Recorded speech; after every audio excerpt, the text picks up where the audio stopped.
Hello and welcome to Channel Sport this morning. Many thanks for joining us again. I am Taya Salah. And I'm Cecilia Omogbe, and it's good to be back on the morning show. The gang is back together. All right, let's start off with the big news from the Diamond League. Tobi Amusan becoming the first Nigerian to win the Diamond League trophy. And of course, not just winning it, she got $30,000 for doing that, and also a wild card to compete at the World Championships taking place in USA, Oregon next year. Talk about Tobi Amusan, wherever you are, for shattering that African record as well. Also on Sport this morning, still talking about records. Messi is now the top scoring South American player of all time after scoring a hat-trick during the World Cup qualifier early this morning. He's now surpassed the record of 77 by Pele. Great one for Messi after missing out, the game between Brazil and Argentina. They hold because of, COVID-19. Took his frustrations on Bolivia. Poor Bolivia. Also on the show, let's talk about the two teenagers that will be competing in the finals of the US Open tomorrow.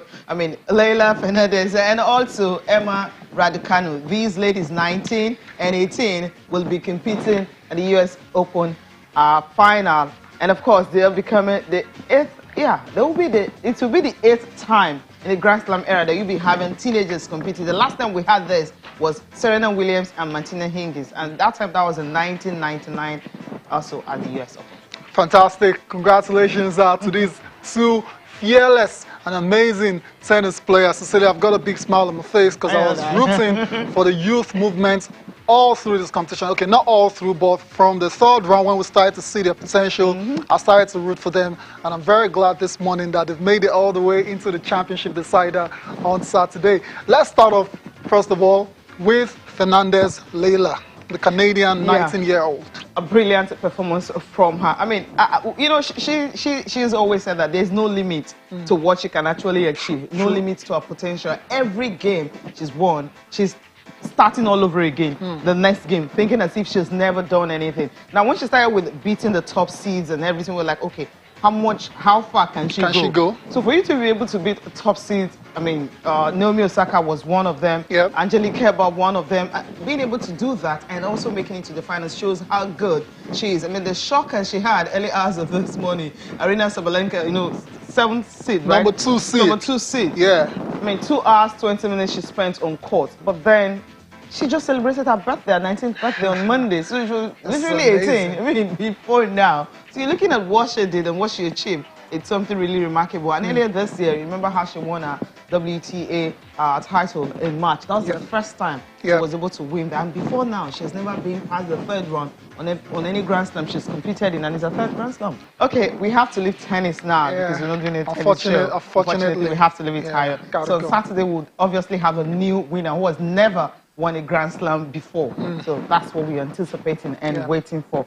Let's talk about the Golden Lady. More like the Diamond Lady. Diamond Lady. Diamond. More like it. How do you do that? After the Olympics, she finished 4th, short of entering the podium. But this time around, she decided to take advantage of the absence of Camacho, Jasmine, and all of them. Kendra, she's not here. So, and of course, Danielle Williams got injured, and then she executed her game, and at the end of the day, she won, and also setting African record, not just winning. It was remarkable victory. That's the excitement you get when you're able to do that and becoming the first Nigerian to ever do that.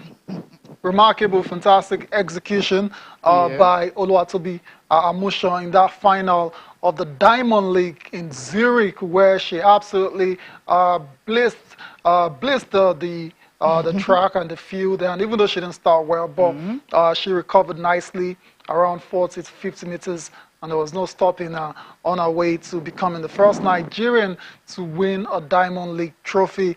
This competition has been it's been on for how many years now? Since 2010. Oh, there you go. It's been on forever now, and Amusan has ended up being the first Nigerian to do it. She ran 12.42 seconds to break the previous African record held by Glory Aloze. That was 12.44.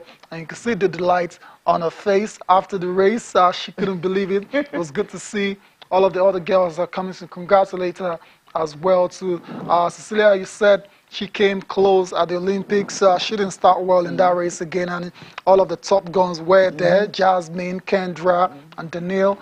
So she came fourth, close but no cigar. But this time around, she's gone all the way to win the Diamond League trophy and $30,000.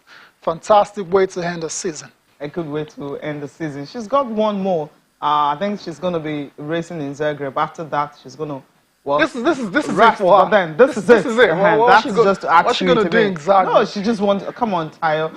Most likely she's going to compete and see how many races she can have under their belt. Yeah. And the good thing is that overall, when you're talking about this meet, I mean, there was the one-day athletics meet. Usually they have in the past, and it was Falila Tugunkoya who won that. That's a 400 meters, that one-day Grand Prix that was held in 1998 in Russia. So overall now, you have two Nigerians who've been able to be at that particular time. But then the Diamond League, I mean, exclusive to Tobi Amusan. Maybe S.A. Bruman might just be another athlete. Why not? Be looking forward to break another Why not? Why not, Cecilia? Because it takes consistency to get into the final of the Diamond League, and Tobi has been very consistent all season, and that's why she even made it into the final in the first place and gone on to win that competition. I remember Falila, like you said as well, used to dominate the Golden League. That's what it used to be called back then. Falila, Charity of Power, those two used to be very, very good at that stage. But right now, it's all about Tobi Amusan. Take a bow wherever you are this morning. Let's move on with the show, and let's go to cricket. Cecilia. The ladies are dominating, right? You're talking about women, from tennis to track and field. It's a women's show so far. Now, it's all about them. We'll go to the men after cricket. All right. All right. Now, we're talking about the Team Nigeria winning their first game at the ongoing International Cricket Council Women's T20 World Cup qualifiers taking place in Botswana. The good thing about these ladies is when they were training, the weather was not even, I think it was 17 degrees or something. Mind you, leaving Nigeria, going to a very cold region. Right. Then they had to brace the cold. And their first game, it was a good one for them. Sierra Leone won the toss and elected to bat first. But then it didn't matter at all because Aminata Kamara, she had 28 runs in 36 balls, but then that wasn't enough because the side had to settle for 102 runs in 20 overs for the loss of 9 wickets. Then Nigeria came back chasing it, scoring 103 runs in 16 overs for the loss of 5 wickets. At the end of the day, it was all a win for Nigeria because the team captain, Blessing her team, she was, of course, she was the man of the match. Okay, woman of the match. More like runs in 31 balls, including 2 boundary beats, and that was how Nigeria they were able to win. And just see the celebration, how excited they are being able to win their opening game at the Cricket World Cup qualifiers taking place in Botswana. Yeah, I'm very excited for the ladies. It's always good to see Nigeria playing this so-called, not unpopular sports. There's no reason why Nigeria can't play and cricket at the highest level. And, so congratulations to the ladies. They'll take on Namibia on Friday in their second game, while Uganda on Saturday as well, before they take on Cameroon in Group B. So only one team is expected to qualify from 11-nation tournament. It's a tough one. It's a tough one. But however the competition ends, it would have been a great experience for the ladies. Just participating alone. All right, but we need to go on a break. When we'll come back, we'll be talking basketball because we're talking about day 3 fixtures and also what happened yesterday, especially with Rivers Hoopers showing everyone that yes, they're the team to beat 1939 against Coal City Miners.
All right, welcome back. We are now 3 in the studio because Jide Olaniro, sports journalist, is right here with us in the studio. Jide, good morning. How are you doing? Good morning, Cecilia. Welcome back. It's good to see you again. I know, right? Thank you. The gang is back together. Yes, that's it. I can say that all through the show. That's it. All right, let's look at basketball, right? Yes. Yeah, Nigeria Premier Basketball. Before we talk about the CAF Champions League and Nigeria's team on the continent that will be playing this weekend. Yeah, we'll start with results from the Atlantic Conference. A whole lot of shocking results. When you look at it, you're wondering, okay, the other teams, have they been slipping? No. But then when you haven't played basketball for a long time, it's bound to happen. Let's start with day 2 results of the Atlantic Conference. We have Coast City Miners and the Rivers Hoopers. It was 90-31.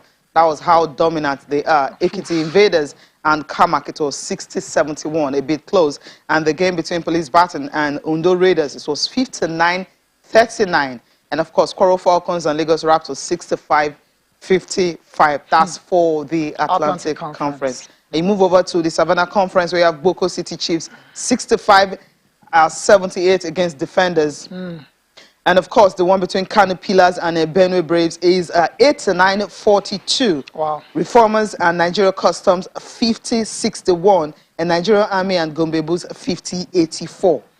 Now, some teams are just dominant. Look at Kano Pillars, what they did. And look at Rivers Hoopers, what they did. And these people are telling that we've been waiting for this, and finally we have it here. Now, let's talk about Rivers Hoopers. This team, they're not smiling at all. Yeah, because that's it. Of course, amongst all those teams, you remember that it was the Hoopers that represented Nigeria at the ball. Basketball African League. And so I'm not surprised. They still have a core of some of their players. I think they were already looking forward to this. They were chomping at the bit, right? Yeah. Looking forward to this. So seeing that result, I'm really not surprised. Are you serious? 90-31. You're not surprised by that? 39. It's 90-39. 39. And you're not surprised by that result? I don't care who's playing. That is such a ridiculous scoreline in any basketball game. Of course, it happens. Like you said, the teams, some of them are rusty. You still expect some of this kind of result for now until they begin to catch up. But for now, Royal Hoopers, I think they deserve it. They've always been looking around just to make sure that they get back to the court, and that's it, to show that they've always been busy all the while. What a way, 11 3-pointers, that was what they converted. Yeah, Benjamin Ikechukwu was very good on the day as well. Of course, he's very experienced, was part of the D-Tigers to the Afro Baskets. And like you said, any basketball competition league in Nigeria, the Rivers Hoopers are always, the favorites for the competition. So what a fantastic way to lay down a marker for the rest of the team. Just one team will represent Nigeria at the second edition of the ball, and it looks like Rivers Hoopers, even though it's still very early doors, but they're looking good so far. They'll have much more tougher competitions. Exactly. As the league progresses, we will see some of them shape up and all that. That's when they will say it. Benjamin Ikechukwu, Mike Brown coached him during the Afro Basket, as I was able to put in 18 points for the team. Let's listen to Coach Ogo Daudu talking about the game, and also Chigozie Awonye, that's the coach of Coal City Miners. Small teams, but then against Rivers Hoopers, no chance at all. No chance. It was a good game for us. We won. We will take the victory anytime. Even though we didn't play well, we didn't play to the level that we expected that we were going to play. But every game is a learning process, it's a practice session for us. So we are going to get better as the games progress. We have to be more intense. We have to pick up on our defense and not play too casual. It's a tough match for us because Royal Hoopers, as you know, they are the champion of the country, and they've been together for a long time. So it's a very tough match. They played well because they have the team chemistry better than us. They have good players. We are just upcoming team from the Coast City. So it's not easy for us, but we thank God for today. Yeah, I know how tough it can be when you're facing a team who were on the continent just a few months ago. I mean, they themselves have never played basketball. From tennis to track and field, it's a women's show so far. Now it's all about them. We'll go to the men after cricket. All right. All right. Now we're talking about the Team Nigeria winning their first game at the ongoing International Cricket Council Women's T20 World Cup qualifiers taking place in Botswana. The good thing about these ladies is when they were training, the weather was not even, I think it was 17 degrees or something. Mind you, leaving Nigeria, going to a very cold region. Right. Then they had to brace the cold. Yep. And their first game, it was a good one for them. You know, Sierra Leone won the toss and elected to bat first. But then Didn't matter. It didn't matter at all because Aminata Kamara, she had 28 runs in 36 balls, but then that wasn't enough because the side had to settle for 102 runs in 20 overs for the loss of 9 wickets. Then Nigeria came back chasing it, scoring 103 runs in 16 overs for the loss of 5 wickets. At the end of the day, it was all a win for Nigeria because the team captain, Blessing Etim, she was, of course, she was the man of the MVP. match. Okay, woman of the match. More like 27 runs in 31 balls, including 2 boundary beats, and that was how Nigeria they were able to win. And just see the celebration, how excited they are being able to win their opening game at the Cricket World Cup qualifiers taking place in Botswana. Yeah, I'm very excited for the ladies. It's always good to see Nigeria playing this so-called, not unpopular sports. There's no reason why Nigeria can't play and cricket at the highest level. Yeah. And, so congratulations to the ladies. They'll take on Namibia on Friday in their second game, while Uganda on Saturday as well, before they take on Cameroon in Group B. So only one team is expected to qualify from 11 nation tournaments. It's a tough one. It's a tough one. But however the competition ends, it would have been a great experience for the ladies. Just participating alone. All right, but we need to go on a break. When we'll come back, we'll be talking basketball because we're talking about day 3 fixtures and also what happened yesterday, especially with Rivers Hoopers showing everyone that yes, they're the team to beat 1939 against Coal City Miners.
All right, welcome back. We are now 3 in the studio because Jide Olaniro, a sports journalist, is right here with us in the studio. Jide, good morning. How are you doing? Good morning, Cecilia. Welcome back. It's good to see you again. I know, right? Thank you. The gang is back together. Yes, that's it. I can say that all through the All show. right, that's it. All right, let's look at basketball, right? Yes. Yeah, Nigeria Premier Basketball. Before we talk about the CAF Champions League and Nigeria's team on the continent that will be playing this weekend. Yeah, we'll start with results from the Atlantic Conference. A whole lot of shocking results. When you look at it, you're wondering, okay, the other teams, have they been slipping? No. But then when you haven't played basketball for a long time, it's bound to happen. Let's start with day 2 results of the Atlantic Conference. We have Coast City Miners and Rivers Hoopers. It was 90-31. That was how dominant they are. Ekiti Invaders and Kamak, it was 60-71, a bit close. And the game between Police Baton and Undo Raiders, it was 59-39. And of course, Coral Falcons and Lagos Raptors, 65-55. That's for the Atlantic Conference. You move over to the Savannah Conference, where you have Boko City Chiefs, 65-78 against Defenders. And of course, the one between Kano Pillars and Benue Braves is 89-42. Wow. Reformers and Nigeria Customs 50-61, and Nigeria Army and Gombe Bulls 50-84. Now, some teams are just dominant. Look at Kano Pillars, what they did. And look at Rivers Hoopers, what they did. And this people are telling that we've been waiting for this, and finally we have it here. Now, let's talk about Rivers Hoopers. This team, they're not smiling at all. Yeah, because that's it. Of course, amongst all those teams, you remember that it was the Hoopers that represented Nigeria at the ball, Basketball African League, and so I'm not surprised. They still have a core of some of their players. I think they were already looking forward to this. They were champion of the beat, right? Yeah. Looking forward to this. So seeing that result, I'm really not surprised. Are you serious? 90-31. You're not surprised by that? 39. This is 90. 39. 39. 39. And you're not surprised by that result? I don't care who's playing. That is such a ridiculous scoreline in any basketball game. Of course, it happens. Like you said, the teams, some of them are rusty. You still expect some of this kind of result for now. Also, they begin to catch up. But for now, Royal Hoopers, I think they deserve it. They've always been looking around just to make sure that they get back to the court, and that's it, to show that they've always been busy all the while. What a way. 11 3-pointers. That was what they converted. Yeah, Benjamin Ikechukwu was very good on the day as well. Of course, he's very experienced, was part of the our D-Tigers to the Afro Baskets. And like you said, any basketball competition league in Nigeria, the Rivers Hoopers are always the favorites for the competition. So what a fantastic way to lay down a marker for the rest of the team. Just one team will represent Nigeria at the second edition of the ball, and it looks like Rivers Hoopers, even though it's still very early doors, but they're looking good so far. They'll have much more tougher competitions. Exactly. As the league progresses, we will see some of them shape up and all that. That's when they will say it. Benjamin Ikechukwu, Mike Brown coached him during the Afro Basket, as I was able to put in 18 points for the team. Let's listen to Coach Ogo Daudu talking about the game, and also Chigozie Awonye, that's the coach of Coal City Miners. Small teams, but then against Rivers Hoopers, no chance at all. No chance. It was a good game for us. We won. We will take the victory anytime. Even though we didn't play well, we didn't play to the level that we expected that we were going to play. But every game is a learning process, it's a practice session for us. So we are going to get better as the games progress. We have to be more intense. We have to pick up on our defense and not play too casual. It's a tough match for us because Royal Hoopers, as you know, they are the champion of the country, and they've been together for a long time. So it's a very tough match. They played well because they have the team chemistry better than us. They have good players. We are just upcoming team from the Coast City. So it's not easy for us, but we thank God for today. Yeah, I know how tough it can be when you're facing a team who were on the continent just a few months ago. I mean, they themselves have never played basketball for 3 months plus. But let's talk about Invaders and Kamak, how it ended. I mean, they could not do anything. The Kamak of Bayelsa having the better one, 71-60. That's how that game ended. Good win. Yeah, good win for Kamak. a team from Bayelsa. A new side. Invaders. Yeah, a new side, yeah. Yeah, so they had to bounce back from their first game, and they've taken full advantage of taking on Ekiti Invaders, and they've gotten that superb victory, 71-60. So, yeah, we'll see how they do for the rest of the competition. Let's get post-match reactions from the teams. Today we had more cohesion and chemistry, and it was teamwork and defense. We were real physical on the defense, and our defensive balls, we got them today. Yesterday we quite didn't get our defensive rebounds. We were kind of loose, and the turnovers, we caught on them today. So I think that's what helped us. As the games go, we are getting better, and we're getting stronger, and we understand ourselves more. The team chemistry and intensity will pick up from our team. It was a tough game, although we had some mistakes, but we tried our best. We fought hard, but we'll come back harder next time, I promise you. We tried our best, we moved, we caught, we shot our shots, but it was not just our game. We're going to get it next time.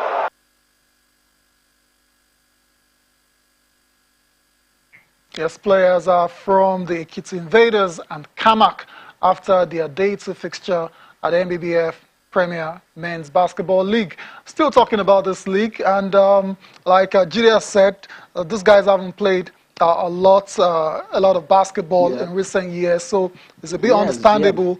We're going to see some. Now, it's close to like 4 years. 3 years. 3.5 years. Yeah, almost 3 years. If someone has said that this will happen, I wouldn't believe it.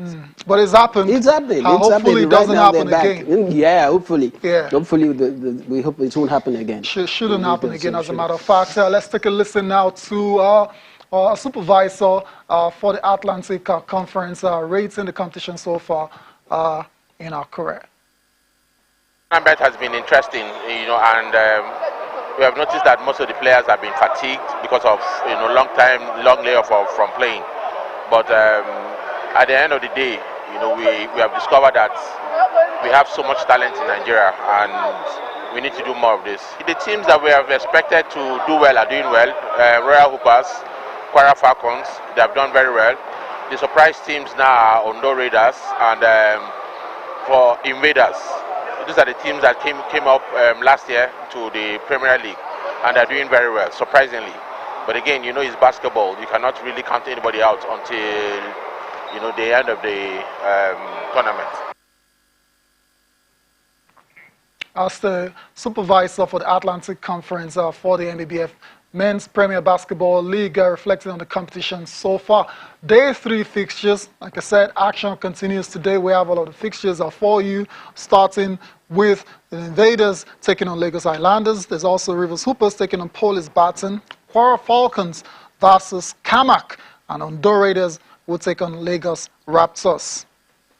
And move over to the Savannah Conference, where you have Defenders and Reformers will be in action. Also, Nigeria Customs and Kano Pillars, Gombe Bulls and Boko City Chiefs, Nigeria Army and Benue Braves will all be in action today in Abuja, while the other one is taking place in Akure. Final 8, it's going to be in Lagos. That's the one we're waiting for. That's when you start saying close result and not blowout. Yeah. 1939. See that? What is that about? What's that about?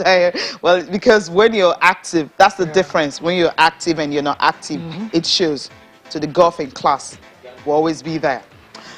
We'll leave basketball and quickly talk football. We're starting with teams on the continent. But before that, of course, the NPFL top scorer has got his reward, 3.8 million each. All right? We have 2 players, Silas Wonko and also Charles Ashimene. The 2 of them joint winners of the NPFL top scorers. Of course, they received 3.8 million each for scoring 19 goals and also received the converted Unicel Golden Boot. Good one. Yeah, I love the consistency of this award. Of course, for some years now we've seen top scorers rewarded for what they've done. And the good thing about this season again, we have joint scorers, top scorers. Like we did in 2019. Yeah. So and Ibrahim Sanusi. Good. That shows that when you reward exceptional display during, and of course you reward players like this. There is need for them. It's like it's an incentive. They want to do more. And of course, this will be the boots. Eventually, will also be will be something that they can refer to every time. That of course we played in the Nigerian Professional Football League, and at some point I was the top scorer. It's something that you keep in your shelf. Yeah, You keep in sure. your shelf and refer to. And of course, they've made history.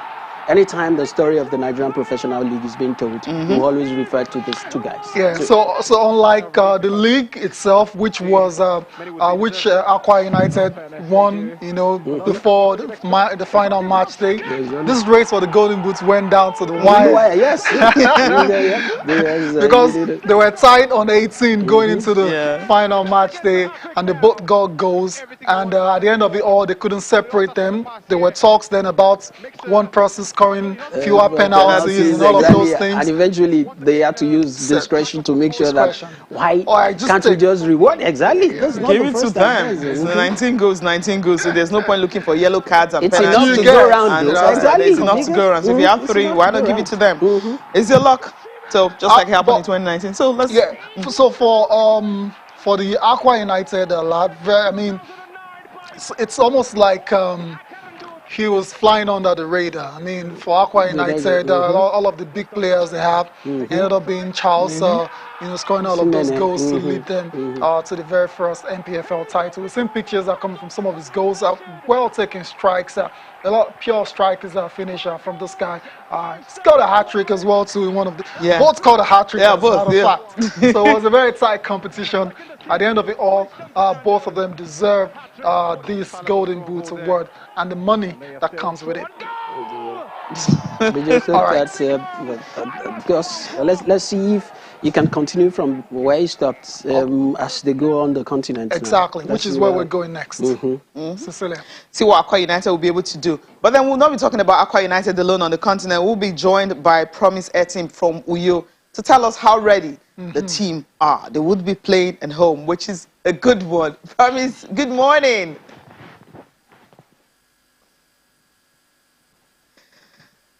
I really can't hear you. I don't know if you can unmute yourself so I'll be able to hear you.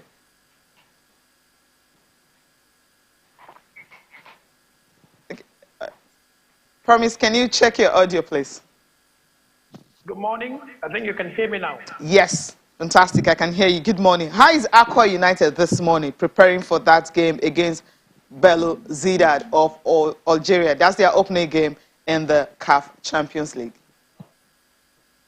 Well, I think for me, it's actually very promising and also difficult at the same time, considering the fact that Aqua United won their first NPFL title just weeks ago. Yes. Okay, I think I can hear him clearly again. Yeah. We're having some technical issues right now. I think, Players for you in the previous campaign, Olisanda has joined Orlando Pirates of South Africa from the report we gathered, and also Charles Asimene has completed a move to the Portuguese side, and one would really believe that these players were exceptional for the Promise Keepers last campaign. But again, Boboye has been able to look for some replacement of some sort, and a very daunting task, very difficult task, playing the Algerian champions who finished last season superb, 8 points clear of the team that were actually second place, ES Setif, in the Algerian league. So it goes to show that this will be a very promising game, and so much is expected from Aqua United FC. But again, they need to really show class, and they need to really show why they were NPFL champions. It's not going to be an easy game if you ask me, but all the same, I think they have the quality and they have what it takes. They've been preparing. They had their first training session yesterday in Uyo after that 3-day closed-door camping program in Omoku, River State, where the coach had some time with the players. So I think from my own perspective here, the team is prepared, though they know they are facing a very difficult opponent in the Algerians. I promise they have their work cut out. There's no doubt about it. Apart from the fact that the league is not on, now they've lost some very key players. granted, they brought in replacements, but in terms of quality, how do these replacements measure against the guys that have left?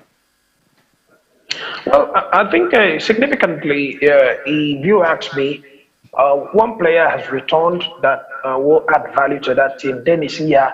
Dennis previously was with Aqua United, a regular figure during the era of Abdul Maikaba, but he didn't really get so much of playing time, so he had to depart on loan to play to United, but he's back to the team. He's a perfect replacement for Lisanda. I think he's going to fill that void very well. Samson Badebo is still there. They played together with Samson Badebo previously, so I don't think that would be much of a problem. But going forward, looking at the front line, replacement for Charles Asimene and the Frek Effiong, that seems a little bit difficult. You would agree with me there are no strikers in the NPFL currently as we speak. You can point out a few of them are with clubs already, Yimba, Rangers and the rest of them. But I would say that Wasio Lalade, who has been drafted in from Kwara United, looks like a potential replacement for Charles Asimene, but Charles is in a class of its own. The Frek Effiong was in a class of its own while in the team. So you can look at all of them. For me, generally, I think God's Power nephew Towa, who has returned from Rangers for his third spell with the club, and Ezekiel Bassi, who has also returned from an Egyptian side to join Aqua United. These are some of the qualities that I believe will add value. And there's a new kid in the block, a rookie. A lot of people may not actually believe in him so much, but I think his performances with Dakada FC, Austin Osayande, if he brings on that sort of stellar performance he's been doing so far for Dakada FC to Aqua United, that will be some quality of some sort. But generally, I would not say like for like replacement, but Boboye says something significant that he doesn't really want to go for big names. That's why he's drafted in two players from Sokoto United, Hamza Mubarak and Onovo David. And I asked him exactly why. He said he believes that every player can have an opportunity. Who was Charles Asimene before he joined Aqua United? That's the answer he gave me. So I think the fans of Aqua United and Nigerians who the club is representing actually will have to take this sort of confidence not for granted, because I think Beboye is very confident that his side can get the job done irrespective of the big name players. So I think that will work for him. We'll see about that, Cecilia, right? Yeah, we'll see about that because it's going to be a tough one for them. We'll see what's going to happen. The good news is they're playing. The good thing is they're playing their first game at home. So they should be able to put themselves together and get something out of that game. Promise Ed team, we want to thank you so much for joining us on the program. Hopefully on Monday when we have you back, we should be celebrating, right? We hope so. We hope so. Because the team needs to do better. In 2016, they were knocked out in the first round by Al Ittihad of Libya. And in 2018, they got past Hawks of Gambia and lost out to Al Hilal of Sudan in the second round. So I think they should go past that stage now. But this is a different competition entirely where you have the big boys. That's the CAF Champions League. So we just hope for the best and we pray Aqua United lift the flag of Nigeria better on Sunday in New York. Yeah, we hope they'll be able to do that. Thank you so much for joining us this morning. Thank you. All right, Rivers United is another team that will be in action, but then they are away in Tanzania against Young Africans. That's the difference. So I kind of have an issue with what you said earlier about Aqua United playing at home first. Typically, you want to go away first and come home and try to take advantage of playing on your own turf to get whatever result that you need. When you're bringing in... Julia, what do you say about that? Yeah, exactly. But that means that they really need to get a convincing results before they go away. Because, and if you look at, we know that they are playing in a different competition. They've always played in the Confederations Cup, and this is the Champions where the big boys is. But there's a trend that you notice that they are not always good when they play with the North Africans. Pretty much happens to be the exactly. It's always their last burst of most cases, and this is another one going to Algeria after. But that's why I said they need to get a very convincing result, win it convincingly, then to make the second leg a dead rubber. Yeah, easier said than done. Anyways, so that's it for Aqua United. Wish them all the best in that game in the CAF Champions League. Rivers United has also been in action against Young Africans of Tanzania. We wish them all the best in that game as well too. Let's get on with the show now and quickly talk about the amazing feats of a certain Lionel Messi. He's now broken the South American record for the most goals scored in international football. That record used to be held by the great Pele, but now it's held by Lionel Messi. No surprises. Nice response to Ronaldo. I think you were going there because that's it. Exactly what I wanted to say. This rivalry is somehow, it's continues. Whether you love to, exactly. But I wonder what football will look like when these two guys are off. I don't even want to think about that. I don't want to think about it. Okay, Neymar and Mbappe. Please, can you guys do something? Let's start talking about you guys. Say Neymar. There's a Neymar. Come on, Neymar. I think we've gone past Neymar now. I think we have someone else. Mbappe, Haaland. Those are the guys we're looking for. Mbappe and Haaland, right? Neymar is I think I should still. It's 27, Tayo. Come on, it's to go 3 years before 30. But we need to go on a break. When we come back, of course, we'll be looking at international football. What Arsene Wenger and FIFA are trying to do to ensure that maybe less international games and bringing a World Cup to every 2 years.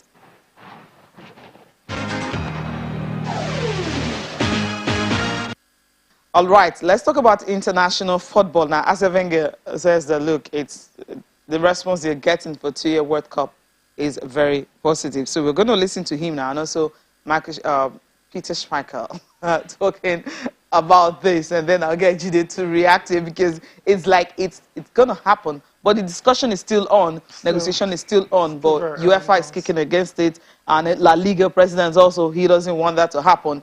But then, Arsene Wenger is saying that he's getting a very positive response from those that have voted, or rather that are in favor of a 2-year World Cup. Let's listen to him. Overall, I think I have got a very positive response, but this decision is a democratic decision and will be made certainly by the 211 countries who are affiliated to FIFA. I think that we continue to consult people, and that's an ongoing process that will happen until December. After that, it's down to all the federations to decide what will happen. I'm very, very positive about the prospect of having a World Cup every 2 years. I come from a small country, 5 million people. And we haven't got any guarantees of qualifying in a tough environment in Europe for the World Cups that at the moment are every 4 years. I played for my national team for 14 years, but only managed to qualify for 1 World Cup. And I would certainly jump at the chance of having the opportunity to qualify every 2 years. He played World Cup just once, so that's why he won it every 2 years. What do you think? So many players that share that sentiments as well. Anyway, I have I differ anyway in terms of what is happening. I feel that Wenger, this is a man who, when he was the manager, he used to frown at the fact that most players just go on international breaks, and it was affecting his job in Arsenal. Now, isn't FIFA telling us we can have a 2-year World Cup cycle? No. Then what happens to, they need to still convince, I know they are making ex-international, the ambassadors who are speaking, those ones are easy to convince. I know Gianni Infantino knows how to handle, especially players, people that are in its stakeholders well, how to convince them, and he has his way. And when you talk about a 2-year World Cup, what happens to continents like Africa? They're going to restructure the whole calendar. That's what Arsene Wenger has been talking about, that even if you don't play this World Cup every 2 years, and then they've restructured the international calendar, then you have to play lesser competition. We really don't have time. We'll not be able to listen to him when he was saying that. We can't do that now. But then most times we also need to get, because I know that from what happened during the election, the CAF election, Africa needs to really know what is in it for them. Africans are actually in favor of the 2-year World Cup. If you don't know that, it's one of the confederations actually voted in favor of that 2-year World Cup. They will always vote anyway. Yeah, Okay. So Jide, I can understand your pessimism about this whole proposal and everything. But why don't we wait until we see more details? Like I said, it's still at the very early stages. They've been toying with, but now they're with a lot of ideas. He's a man of ideas. Yeah. So many brainwave happening, you know. So let's see the details for it. Let's see the plans that they have for continental football, not Africa alone. There's UEFA as well too. So there's the Nations League. Are they going to scrap that? Why not? Why can't they? I think money is also involved. Of course, money. So that Nations League might just have to give the World Cup is FIFA's biggest revenue, right? Exactly. They have to wait 4 years to recoup. Really? To get that money. When we can do it every 2 years? Come on, guys. Okay. We'll just run through fixtures for EPL this weekend. Yes, the Premier League is back. League football is back after the international break. And not really much big games to look forward to, but everyone will be looking forward to Cristiano Ronaldo making his second debut for Manchester United. Let's just run through the fixtures for today, if we have it, because they're going to be playing against, there you have it. Crystal Palace and Tottenham will be in action. The two teams, bottom teams, will play each other: Arsenal, Norwich City, Brentford and Brighton, Leicester City and Manchester City. Yeah, we can look forward to that. Kelechi Iheanacho scored 2 goals for Super Eagles. See if we can replicate that for them. Man United and Newcastle. That's where Ronaldo is likely to make his debut again. The second coming. Southampton, West Ham, Watford, and Wolverhampton. We also have Chelsea and Aston Villa. That's for Saturday. On Sunday, we have just one game, which is Leeds and Liverpool. And for Burnley and Everton, we have to wait till Monday before they play their game. So let's look at the papers, really. All right? Yeah, well. Okay. I'll start with Complete Sports. And here you have Man City, Bayern want Umar Sadiq as early as January.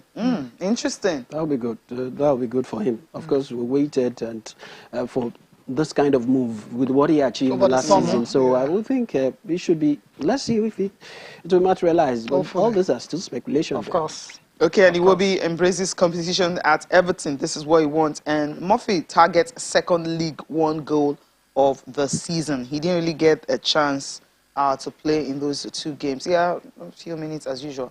And you also have, Tobi Amusan set new record. Yeah, I'm happy that he's making headline Complete Sports. Yeah, should make. And I hope that our state can also use that to drive whatever program they have for sports. She's from Ogun State. That's where Fali is also from. Yeah, they should drive. I feel that they should cash in on this, drive whatever projects they have. That is if they have one. Okay, drive the project if you have. Akure, please fix that your indoor sport hall. If you can, driving projects. So Sporting Sun is the next one from Inter Pogo to Sporting Life. Sporting Sun, your Seaman pays. Yeah, you have to, of course, that's normal. Red card, you have to do that. NNL repels rumor of match fixing. That's leak. Okay, let's just leave it. The most important league. Let's go to Sporting Life as our last paper. Good news for the Arsenal. That's because Thomas Partey, Gabriel Nketiah, Ben White, all available for the bottom of the table clash against Norwich on Saturday.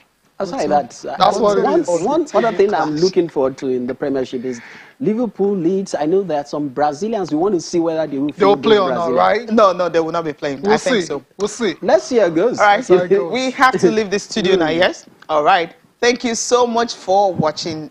Thank you so much for coming on the program. It's a pleasure. Welcome once again. Thank you. Good to see you again. Thank you so much for watching. I'm Cecilia Omogbe. Have a great day. I'm Ty Salam. Enjoy the rest of your day.